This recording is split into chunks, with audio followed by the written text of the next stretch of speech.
Dan langsung saja kita akan mengundang moderator kita di sesi kedua. Kita beri tepuk tangan untuk Editor-in-Chief IDN Times Ibu Uni Lubis.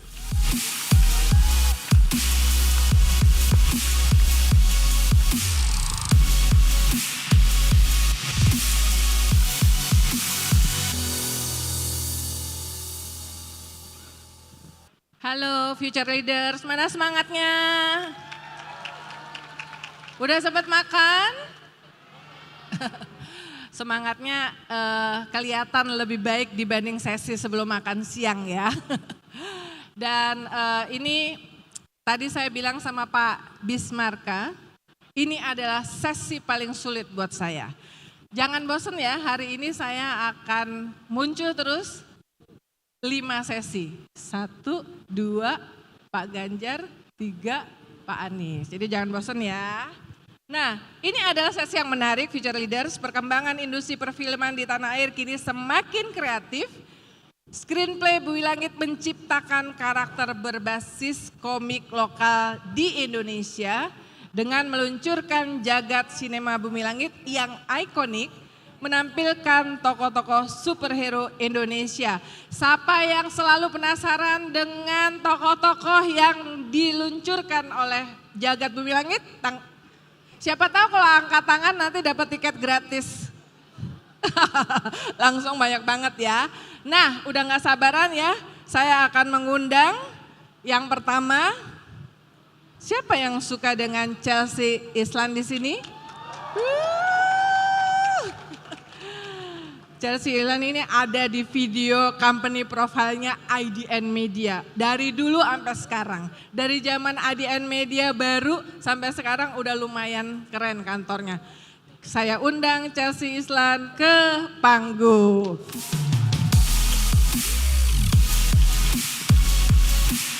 Selamat datang ya. Oh, okay. You look good as always. Silakan duduk. Saya tuh riset semalam tentang sosok ini. Prestasinya banyak, karyanya banyak. Kita sambut Alin Jaya Sukmana, writer and supervising producer Tira. Selamat datang Alin.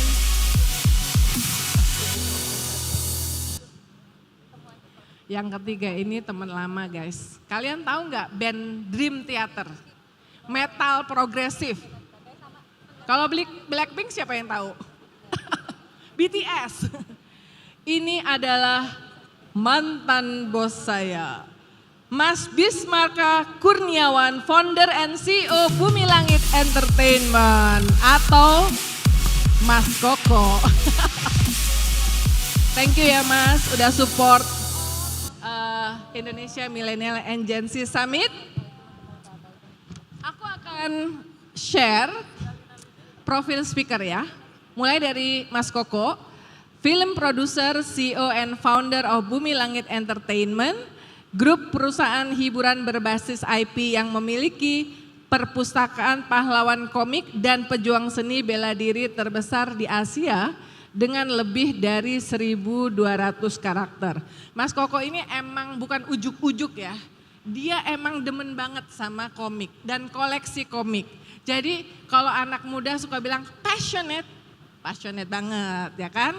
Nah, Bumi Langit Entertainment fokus pada produksi film dan animasi, penerbitan komik, perizinan dan merchandising, serta bisnis digital dan menjadi yang terdepan dalam menciptakan industri karakter berbasis komik lokal di Indonesia.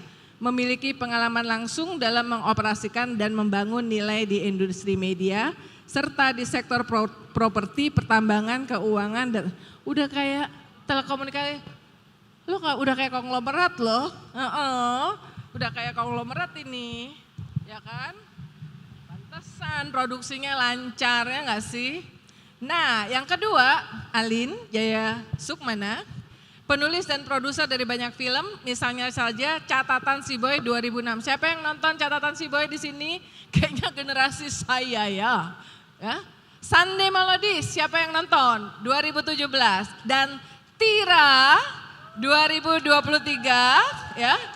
Dia memulai karirnya di industri perfilman tanah air pada saat menulis skenario untuk Catatan Si Boy, The Series Tadi saya katakan 2006. And last but not least, Chelsea Islan. Perlu nggak sih gua bacain CV-nya, tapi harus baca ya. Tapi kita semuanya udah tahu dan suka banget.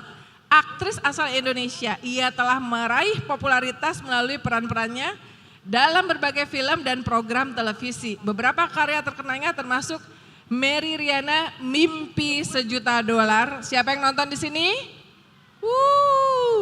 Di balik 98, ya, Chelsea Islan dikenal karena bakat akting yang beragam dan telah menjadi salah satu bintang muda yang dihormati. Penting banget ya, bukan cuma disukai, respectful ya di Indonesia. Duh, seneng kamu ada di sini Chelsea ya. Nah, sebelum saya bertanya, udah banyak pertanyaannya, saya ingin mengundang kita semua untuk menyaksikan video Bumi Langit berikut ini. Tepuk tangan dong, biar hangat.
Respect the past, embrace the future.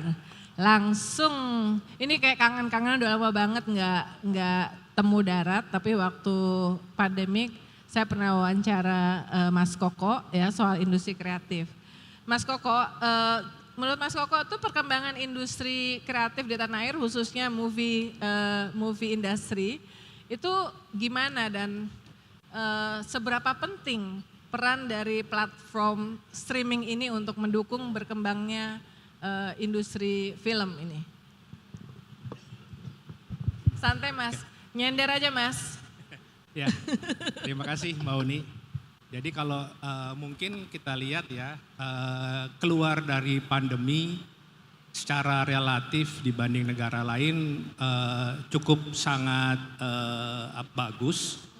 Mungkin kalau dari teater dulu, dari sinema, tahun ini diperkirakan film yang menembus 1 juta itu sudah ada 15 film.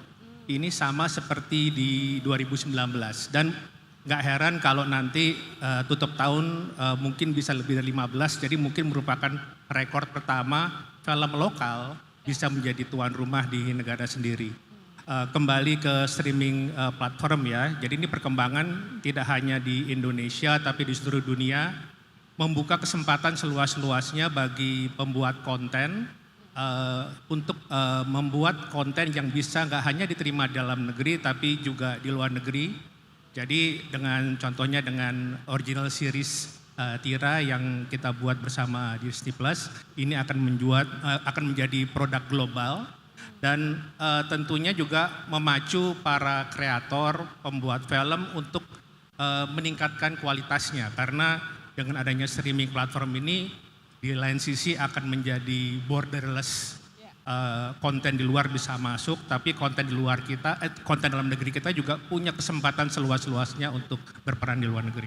Tapi 100% semua develop itu benar-benar dari Jagat Bumi Langit ya. Kenapa? Tapi 100% developnya ceritanya dari Jagat Bumi Langit ya. Iya. Oke. Mas Koko, supaya teman-teman ini tahu ya, future leaders di sini ya. Sebetulnya berapa film yang udah diproduksi sampai saat ini? Dan film apa yang paling berkesan? Oke, semua berkesan ya, kayak kita menciptakan anak sendiri ya. Kita sudah ada 3 film dan yang ini Tira. Tira ini akan ada 8 episode. Jadi seperti kayak kita buat 4 film ya sebenarnya ya. Jadi sangat masing-masing penuh tantangan. Tapi kalau buat saya yang sangat menantang sekali Watu Gundala ya, karena itu film pertama kita mentargetkan bagaimana karakter yang sudah legendaris dari tahun 70-an bisa diterima ke millennials dan Gen Z. Ya. Siapa yang nonton Gundala di sini? Wow, banyak ya. Jangan malu-malu loh ngaku nonton film Gundala. Oke. Nah, sekarang aku ke Mbak Alin ya. Mbak Alin ini yang menulis ya, yang menulis Tira ya. Tapi Mbak Alin, apa inspirasi dalam menulis film fiksi superhero? Ya. Kalau aku sebenarnya kan bukan die hard fans film superhero nih. Jadi sebenarnya cukup menarik juga waktu pas dikasih kesempatan diajak nulis Tira. Jadi banyak proses pembelajaran. Tapi juga yang menarik adalah karena kalau film superhero kan pasti orang kepikirnya Marvel, DC gitu yang western gitu. Tapi at the same time ketika kita bikin Tira kita mau bikin sesuatu yang kita punya sendiri gitu. Jadi karena kan base-nya juga dari komik-komik legendaris superhero Indonesia kan. Jadi kita mau mengedepankan itu dan inspirasinya ini ada banyak. Jadi kita mencoba mengcombine dari mitologi legend-legend dari Indonesia, gimana kita bisa infuse itu supaya superhero kita benar-benar punya kita sendiri gitu. Jadi proses risetnya lumayan ya? Lumayan banget. Ya. Kayak lumayan itu berapa lama gitu kalau boleh tahu? Proses risetnya, kemudian sampai menulis. Sebenarnya kalau kita mulai riset dan nulis itu dari awal 2020. Jadi ini in a way kayak project pandemi kita. Project pandemi, oke. Iya, terus mungkin total nulis itu ada hampir 2 tahun ya. Oke. Wah, very thorough ya, sangat detail pastinya, bikin nambah penasaran. Iya. Terus Mas Koko, strategi untuk menentukan cast atau pemilihan karakternya tuh gimana? Ini kita ngomongin Tira ya. Iya. Jadi Tira itu sebenarnya terbit pertama kali komiknya tahun 1973 ya. Jadi banyak kemudian penggemarnya pada saat itu dan tentunya tadi seperti Alin bilang kita juga cukup panjang melakukan riset ya. Kita dari tahun 2020 mengenai apa sih kita mengenai apa contohnya naga-naganya. Lalu ya karena ini nanti mungkin teman-teman yang udah ngeliat teasernya sedikit tahu bahkan ada naga-naga di Ada serial naganya Tira. guys, ada naganya, tapi naganya naga apaan nih? Iya, jadi itu kita risetnya juga lumayan mendalam, tentunya dengan bentuk tradisional dari Indonesia, apa sih naga yang berbeda dengan negara lain. Jadi memang di semua penampilan karakter kita, satu kita coba membuat sesuatu yang relatable kepada calon penonton, dan yang kedua juga bagaimana setiap karya kita itu memberikan satu pesan. Dan satu karakter superhero itu akan melambangkan pesan apa gitu. Oke, nah sekarang ke Chelsea ya. Ini adalah superhero itu fiksi ya, mau lokal mau internasional ya. Gimana kamu bisa proses masuk ke karakter kamu di film Tira ini? Terima kasih atas pertanyaannya. Aku mau menyapa semuanya. Apa kabar semuanya? Pertama-tama terima kasih untuk Screenplay Bumi Langit dan juga IDN yang sudah mengundang kami ke sini. Untuk proses Tira sendiri itu cukup lama karena saya juga perlu pendalaman dan kita bicara dengan Mbak Alin, dengan Pak Zahir, dengan Bang Joko juga dan Pak Koko. Selama 3 bulan itu koreografi untuk masuk ke karakter. Dan juga ada reading, ada banyak proses menuju gimana sih caranya jadi Tira gitu. Tetapi memang di Tira ini sendiri aku merasa bahwa ceritanya sangat relatable dan akan sangat dekat dengan penonton. Karena Suci sendiri dia memiliki ketakutan ketinggian. Jadi dia punya akrofobia dan di situ sangat dekat dengan kita sebagai manusia biasa yang memang punya banyak ketakutan, punya fear gitu. Tapi bagaimana caranya Suci ini melawan rasa ketakutannya, overcoming the fear. Dan dia juga punya mimpi yang luar biasa, dia ingin menjadi stunt woman professional. Tetapi ada barrier ketika stunt woman itu kan harus berani ketinggian gitu. Dan dia harus overcome fear itu untuk bagaimana caranya dia bisa mewujudkan mimpinya. Dan aku rasa Tira sangat dekat dengan kita sehari-hari karena kita sebagai manusia biasa juga banyak sekali rasa fear dan bagaimana caranya kita bisa mewujudkan mimpi kita dan mencapai tujuan kita. Jadi memang prosesnya sebenarnya menjadi manusia biasa aja gitu. Tetapi di situ baru lalu ada proses ketika dia ada menjadi superhero gitu. Wow, tepuk tangan dong buat Chelsea nih. Oke, sekarang balik lagi ke Mas Koko, Mas Bismarka Kurniawan. Bagaimana yang membuat tadi aku udah tahu kebetulan Mas Koko saya udah kenal, dia emang suka banget sama komik ya, dari kecil dan kolektor ya. Nah, kenapa dari suka komik kemudian menjadi produsen film local hero? Kenapa gitu? Itu panjang ya, jadi Bumi Langit ini saya didirikan tahun 2003 dengan mungkin 80% mimpi, 20% logika bisnis ya. Jadi dulu tahun 70-80-an kita sempat mengalami keemasan zaman-zaman jagoan lokal. Jadi kita tahu ada Gundala, ada Godam, ada Tira, Ceriasi, ada juga si Buta dari Gua Hantu. Jadi saya bercita-cita bagaimana kita bisa membangkitkan zaman keemasan itu lagi dan moga-moga bisa membantu industri kreatif lokal. Jadi ini passion saya pribadi, tapi juga ada keinginan untuk membangkitkan karakter lokal karena karakter superhero atau jagoan itu merupakan melambangkan kebanggaan nasional menurut saya. Jadi itu penting sekali kita semua miliki. Tapi belajar dari Gundala karena yang pertama bagaimana proses dan kemudian strategi yang digunakan oleh Mas Koko di Jagat Bumi Langit ini untuk memperkenalkan karakter lokal itu? Tentunya caranya banyak ya. Jadi dari kami kita ada divisi produksi film, lalu ada animasi, ada komik dan sebagainya. Jadi film itu merupakan salah satu pilar utama di mana kita bisa memperkenalkan dan menceritakan kepada kalangan millennials maupun Gen Z. Tapi juga kita tahu bahwa kalau film itu pasti prosesnya lama ya. Jadi kita juga kembangkan dengan animasi yang kita juga akan buat untuk tahun depan. Kemudian juga komik dan sebagainya. Jadi memang harus membuat ekosistem karena pada ujungnya tantangan dari kami adalah bagaimana karakter lokal, karakter jagoan lokal ini menjadi pop culture di negara kita. Ya, dan suka dengan komik dan karakter superhero lokal satu hal, ya. Tapi kemudian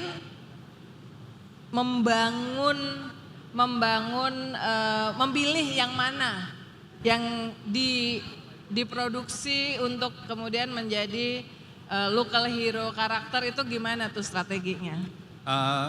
Tentunya kita juga ada riset ya sedikit. Dulu waktu tahun 2018 kebetulan ada survei dari media asing mengenai jagoan lokal terpopuler gitu. Ya. Jadi siapa dan kita juga tentunya banyak bicara dengan rekan-rekan, partner-partner.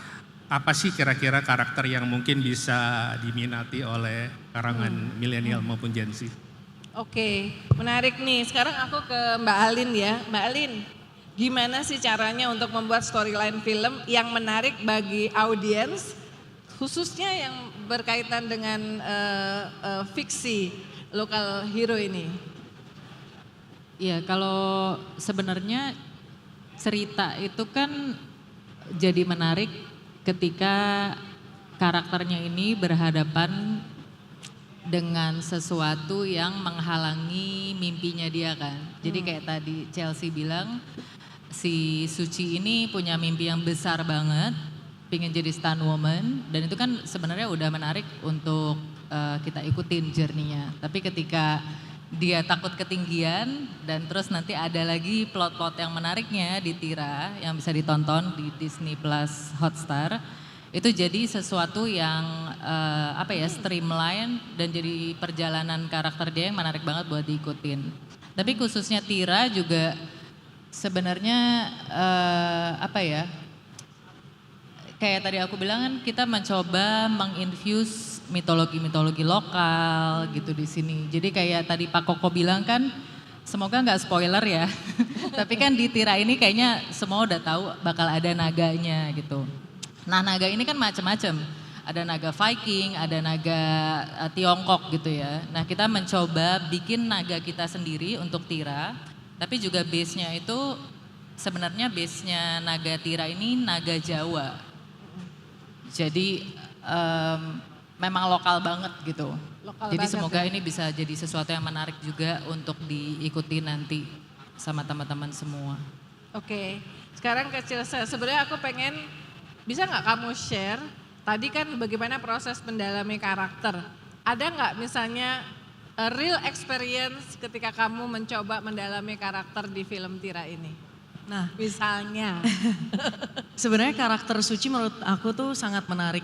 Karena pas saat pertama kali Bang Joko menceritakan Suci ini seperti ini, lalu dia mahasiswi yang takut ketinggian. Aku langsung bilang, aku sebenarnya juga takut banget ketinggian. Jadi sebenarnya aku menjalankan karakter dan proses Tira itu seperti menjalankan diri aku sendiri yang memang gitu. ketakutan dengan ketinggian. Dan memang ada beberapa adegan yang harus aku naik ke sebuah platform yang sangat tinggi. Di situ sebenarnya menjalankan proses karakter Tira ini juga overcoming my fear juga. Jadi sebenarnya ada sangat resemblance yang luar biasa gitu. Ketika menjalankan karakter ini banyak sekali yang sebenarnya relatable kepada aku juga gitu. Dan saat aku membaca, saat aku semakin mendalami karakter, wah ini sebenarnya memang sangat human banget gitu. Maksudnya bukan yang ketika kita melihat film superhero kadang-kadang dia sudah gifted, sudah punya power. Tapi di Tira ini dia punya proses sampai di tahap dia menjadi superhero. Berarti cast-nya pas ini ya Mas Koko dan Mbak Alin ya. Makin penasaran. Nah sebenarnya saya ada satu pertanyaan terakhir. Tapi nggak seru kalau nggak ada kesempatan tanya jawab kan? Sekarang yang mau nanya langsung ke mic kiri kanan. Saya akan terima 2 pertanyaan. Tapi singkat ya. Sebutkan nama dan pertanyaannya kepada siapa. Silakan. Ini gelap ya. Langsung ke mic-nya. Ya, langsung. Nah, tolong dinyalain supaya kelihatan wajah-wajahnya. Oke. Langsung. Ya, langsung. Ya.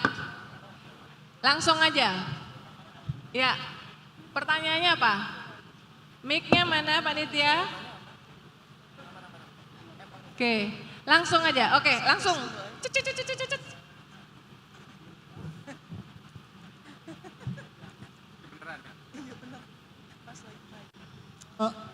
Tes. Oke, ini langsung spesifik banget dengan Mas Bisma ya. Pertama-tama saya Daniel dari duniaku.com pengen nanya nih, kira-kira di tahun 2024 kan ini Bumi Langit juga pasti bakal ada strateginya lah ya buat nyambut tahun 2024. Misalnya kayak ada beberapa yang masih belum kayak Aquanus, kayak si Buta gitu kan ya. Nah kira-kira Mas Bisma bisa jelasin juga nggak sih strategi dari Bumi Langit Entertainment sendiri untuk tahun 2024? Kali aja kan ada kayak mix media project kayak Virgo waktu itu gitu kan ya. Jadi dan strategi selanjutnya. 2024. Ini pertanyaan spesifik ke Pak banget. Koko ya. Iya persis Mas Koko, thank you. Oke, silakan. Thank you Daniel. Next langsung di mic-nya ya. Langsung dijawab aja Mas Koko. Strategi 24 nya kayak mau mancing-mancing bocoran ya. Tentunya kalau So obvious. dari kita sangat sibuk ya, kita mempersiapkan berbagai project, tapi saya nggak bisa announce. Ada yang kita lakukan dalam bentuk live action, ada juga animasi, serial, lalu juga ada, mungkin yang ini udah pada tahu, kita mengembangkan Korean drama series di Korea. Salah satu IP kita dipakai jadi Korean drama series tuh Mbak Uni gitu. Udah lumayan ada bocoran. Next. Ya langsung. Nama, pertanyaan. Selamat siang, saya Juan. Saya mau bertanya untuk Mbak Chelsea. Mungkin the most unforgettable moment. Sorry. It's Jadi okay. momen yang nggak pernah terlupakan selama proses syuting Tira ini apa sih? Boleh di-share ke kita nggak? Terima kasih. Unforgettable moment. Ya, terima kasih. Unforgettable. Oke, terima kasih atas pertanyaannya Juan. Sebenarnya hampir semuanya itu unforgettable moment sih untuk aku karena memang hampir semua adegan itu real set. Terus habis itu bermain dengan api, bermain dengan memang ekstrim dan salah satu challenges dan experience throughout my career selama 10 tahun berkarya di perfilman. Film atau series ini adalah satu-satunya yang memang sangat mengenang sampai sekarang. Walaupun kita syutingnya udah 1,5 tahun yang lalu gitu. Tetapi salah satu mungkin unforgettable moment itu ketika harus ada satu adegan tapi nanti spoiler ya. Mungkin aku cuman kasih tahu aja ini surface-nya aja ya. Jadi ada satu final battle scene ketika itu benar-benar kita harus bisa dibilang hampir 24 jam ya. Syutingnya 24 jam non-stop karena di situ juga dengan cuaca, dengan kondisi dan ini kiri kanannya ada kereta api. Jadi kita harus selalu stop ketika ada kereta lewat karena mengganggu sound gitu. Jadi memang banyak sekali challenges gitu. Dan itu real set, outdoor, debuan, panas, banyak yang sakit juga krunya setelah itu. Dan itu kan juga bisa dibilang kita masih pakai masker semua ya, masih di pandemi gitu, masih zaman-zaman COVID dan jadi imun sistem kita juga cepat rentan gitu. Tetapi salah satunya itu karena seneng banget ada satu set yang memang banyak sekali yang menonton bahkan harus ada traffic untuk mengatur agar orang-orang di sekitar tuh nggak foto, nggak video supaya nggak bocor, nggak leaking karena memang itu daerah bisa dibilang perumahan dan banyak yang tinggal di situ. Dan intinya sih pastinya seru banget karena bisa benar-benar turut merasakan bagaimana jadi Suci, jadi Tira. Rough, pokoknya sih benar-benar aduh hidup keras pokoknya. Harus nonton. Thank Enggak, you. tapi nggak ada beset-beset kan dalam proses itu, kegores-gores gitu nggak ada. Nggak ada kegores-gores kan? Ada. Aman. Ada. Oh, ada ternyata kegores-goresnya ya. Ada. Wah, nanti kalau mau tahu, nanti kan kolaborasi antara Jagat Bumi Langit dengan IDN Time. Stay tune ya. Nah, oke, satu pertanyaan lagi mungkin. Udah. Ya. Satu pertanyaan? Nggak ada ya? Kayaknya kalian udah pengen foto sama mereka ya. Oke, kalau gitu pertanyaan dari saya nih. Ke Mas Koko dulu, tapi juga ke Mbak Ali. Nanti terakhir ke Chelsea. Apa harapan dari kalian ya terhadap industri perfilman Indonesia dan juga pesan untuk teman-teman milenial dan Gen Z penikmat film atau bahkan yang memiliki ketertarikan terhadap industri perfilman yang hadir di sesi ini? Mas Koko dulu. Ya, mungkin sedikit dari saya aja bahwa peluang industri konten, apakah film live action atau animasi 5 tahun ke depan ini akan sangat besar sekali. Jadi mungkin saya bisa bilang content gold rush di Indonesia karena tidak hanya millennials, ini sesuai research dari ADN Time ya, millennials Gen Z kita juga sangat suka menonton entertainment, tapi juga semakin menuntut kualitas produksi yang bagus.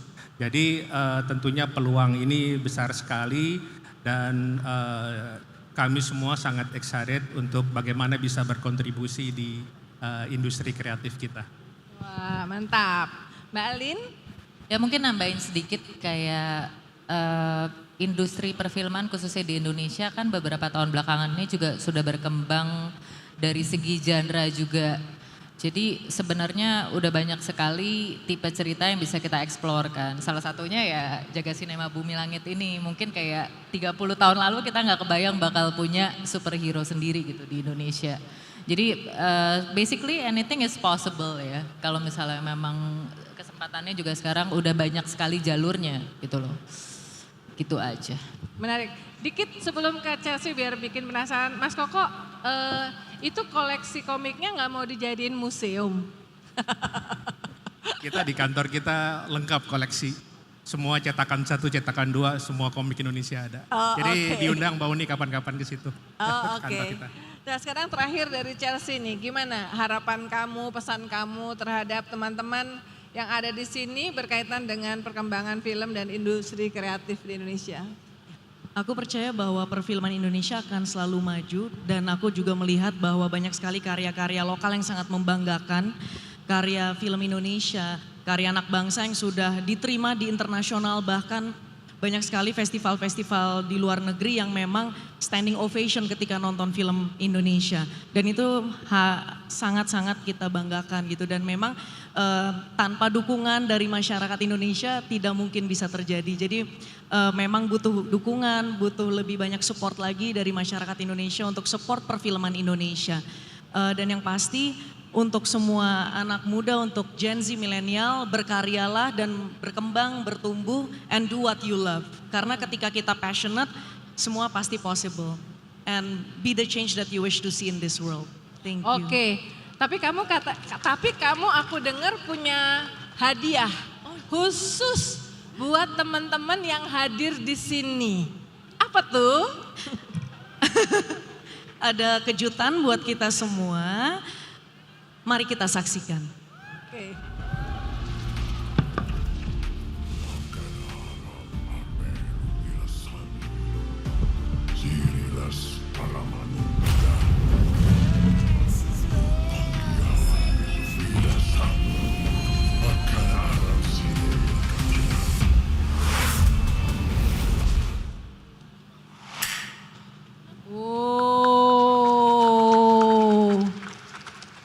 Kalau mau nonton lengkapnya, nantikan kapan? Desember 2023. Belum boleh ketahuan tanggalnya, tapi mesti pastikan langganan Disney Hotstar ya. saya langganan. Baik, itu tadi adalah sesi yang sangat menarik tentang perkembangan industri kreatif film dan khususnya ini adalah sesi untuk the upcoming movie lokal hero dari Jagat Bumi Langit. Terima kasih Mas Bismarka, Mbak Alin, dan Chelsea yang sudah hadir di sini. Sekali lagi saya ingetin bahwa akan ada kolaborasi antara mereka untuk film Tira dengan IDN Times. Pantengin di media sosialnya IDN Times. Tepuk tangan untuk mereka semuanya. Yeay, terima kasih Ibu Uni Lubis. Kepada para pembicara kami mohon berkenan untuk berdiri. Akan ada plakat penghargaan yang diberikan langsung oleh Ibu Uni Lubis, perwakilan dari IDN Times. Kami persilakan untuk yang pertama kepada Kak Chelsea Islan. Kita kasih tepuk tangan lagi teman-teman. Tim dokumentasi kami persilakan. Baik, 1, 2, 3. Bisa diperlihatkan plakatnya. Oke, dan untuk selanjutnya kita juga akan memberikan kepada Kak Alin Jaya Sukmana. Luar biasa sekali. Ini tadi kita sudah 2 sesi teman-teman untuk mengikuti rangkaian acara IMGS di hari pertama. Oke, dan untuk selanjutnya kita juga akan memberikan kepada Bapak Bismarka Kurniawan. Dan senang sekali tentunya kita tadi banyak mendapatkan informasi dan insight-insight mengenai industri film di Indonesia saat ini. Oke, kita berfoto bersama seluruhnya. Silakan, kami persilakan. Dan setelah foto kita akan nanti ada video sebentar ya. Para pembicara, oke boleh kita foto dulu, izin mengarahkan. Oke, boleh bergeser lagi ke kanan. Oke, good, oke. Izin mengarahkan, 1, 2, 3.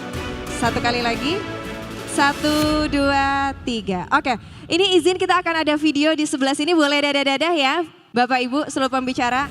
Oke, 1, 2, 1. Yeay. Oke, kita kasih tepuk tangan untuk sesi kedua. Terima kasih kepada seluruh pembicara. Sekali lagi Ibu Nulibus, terima kasih. Kak Chelsea Islan, terima kasih. Kak Alin Jaya Sukmana, terima kasih. Bapak Bismarka Kurniawan, terima kasih banyak. Kami persilakan untuk bisa kembali ke tempat melanjutkan agendanya masing-masing.